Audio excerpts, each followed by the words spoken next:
આલકાસ્તિકની બાજુમાં નિરાલી ખોડિયાર ઉદાસીન આશ્રમ. હું મહામંડલેશ્વર સ્વામી બજરંગદાસ ઉદાસી નિર્વાણ બાપુ.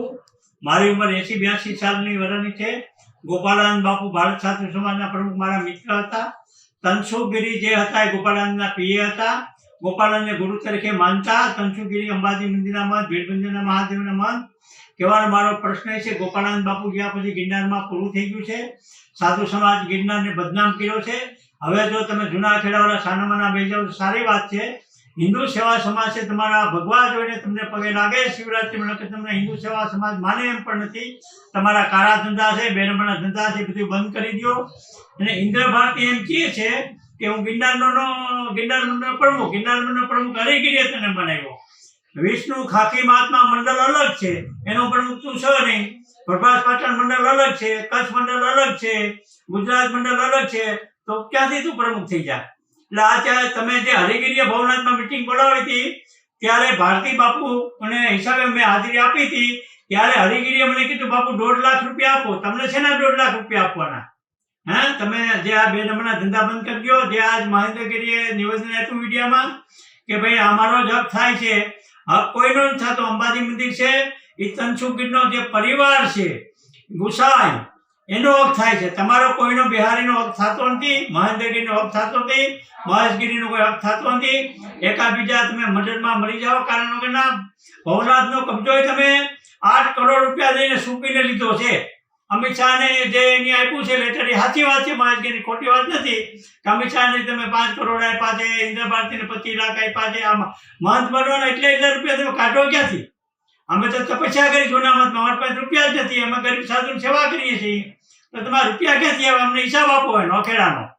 જો આ તમે બહુ ઓલો જો દોડલાયા થશો તો આના માટે જુનાગઢ જિલ્લાની પ્રજા ઉમટી પડશે, ખટારા ભરીને આવશે અને ભવનાથનો કબજો આંચકી લે અને એ તનસુગીરીને આપવામાં આવશે. જે ગૌસ્વામીનો હક છે, સંસારી સાધુનો, એનો હક તમે હરિગીરી આશોવાનો પ્રયત્ન ન કરો. આ મારું એક છેલ્લું નિવેદન છે. હું તમને સારી રીતે ઓળખું છું. ગોપાળાનંદ જે સાધુ ગયા ગિરનારમાંથી ત્યારે ગિરનારનું પૂરું થઈ ગયું છે. અને ગિરનારમાં જે માણસો દર્શન આવે શિવરાત્રી મેળા કોના માટે આવે? તમારા માટે નથી આવતા. દત્ત ભગવાનની હિસાબ આવે, અંબામાના દર્શન આવે છે. તમે ભગવાન રંગી લીધા છે. હું ધંધા કરું, મને બધી ખબર છે. આ સાધુ છે સંપત્તિનો ભીખો હોતો જ નથી. સાધુ ત્યાગ કરી દે એને મહાત્મા કહેવામાં. આપણે સંસારીની જગ્યાએ સેવા જવાય. અંબાજી મંદિર સંસારીનું છે, એનો પરિવાર દુઃખી થાય, જાય ક્યાં? આ તરીકે મારી એક નર્મ વિનંતી છે હરિગીરીને, અખેડા પરિષદને, જૂના અખેડાને, કે આ તમારી દુકાનદારી બંધ કરી દો.